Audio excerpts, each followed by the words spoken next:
Без малого 20 лет назад, 5 ноября, началось постоянное вещание Коми-республиканского телеканала, который сегодня жители республики знают как телеканал «Юрган».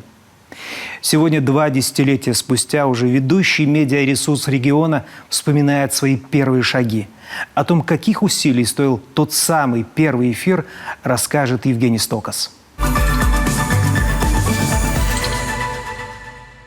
Колыбель Коми-республиканского телевизионного канала – это Сыктывкарский телецентр. Запущенный в 1964 году, он стал родным домом сначала для столичной студии телевидения, затем для компании «Комигор». Она, кстати, до сих пор здесь.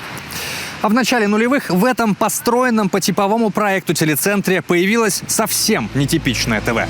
В уже, кажется, таком далеком 2001-м для недавно созданного Коми-республиканского телевизионного канала все начиналось по-спартански. В арендованных в телецентре помещениях не хватало стульев и столов, в редакции не было даже телефонов.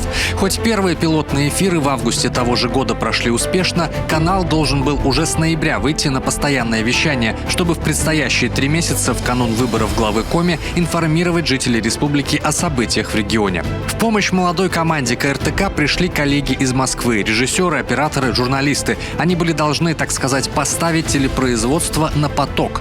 В успех такого рискованного предприятия много кто не верил, но сотрудники Коми-РТК настаивали на том, что все труды окупятся сторицей. Когда канал набирали, никто из нас вообще ничего не умел, даже понятия не имел, что такое вообще телевидение, что вообще от нас хотят. Единственное, что, наверное, нас объединяло на тот момент, это какая-то общая идея, что мы хотим показать себя, мы хотим сделать что-то лучшее, мы хотим доказать всем, кто в нас вообще не верил, что да нет, в нас есть потенциал, что у нас есть возможности, что мы доведем это дело до конца.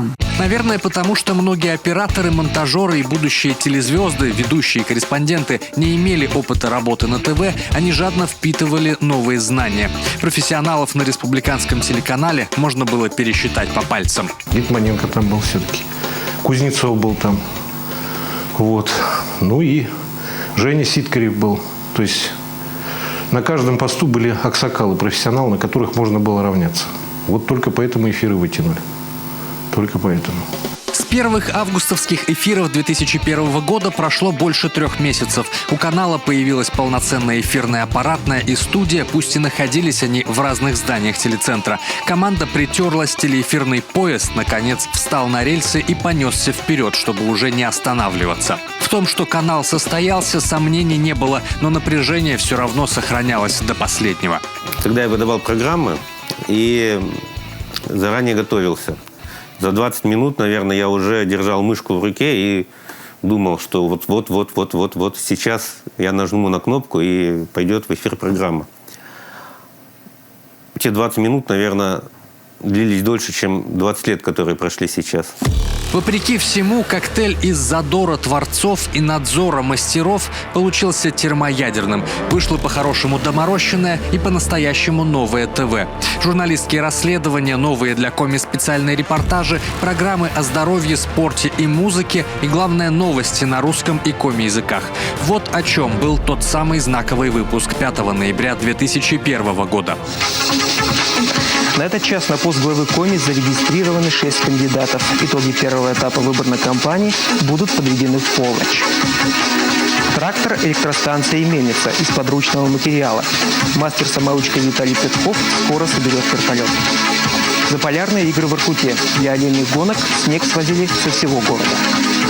Все были вот в этой определенной степени эйфории от того, что мы, вчерашние выпускники, вместе со всей командой и уже с опытными, конечно, журналистами, телеоператорами, монтажерами, режиссерами, ну, скажем, сделали большое дело и перевернули, наверное, новую страницу в истории нашего республиканского коми-телевидения. Это был исторический эфир. Новые лица, новые проекты, новые форматы.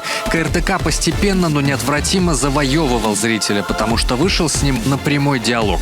Ведь национальное телевидение – это телевидение общественное. Именно таким Коми-РТК и стал. Несмотря на лишения и вопреки всем известным законам ТВ, тогда никто и помыслить не мог, что канал станет ведущим в республике. И без первой команды и первого мощного импульса это никогда бы и не произошло.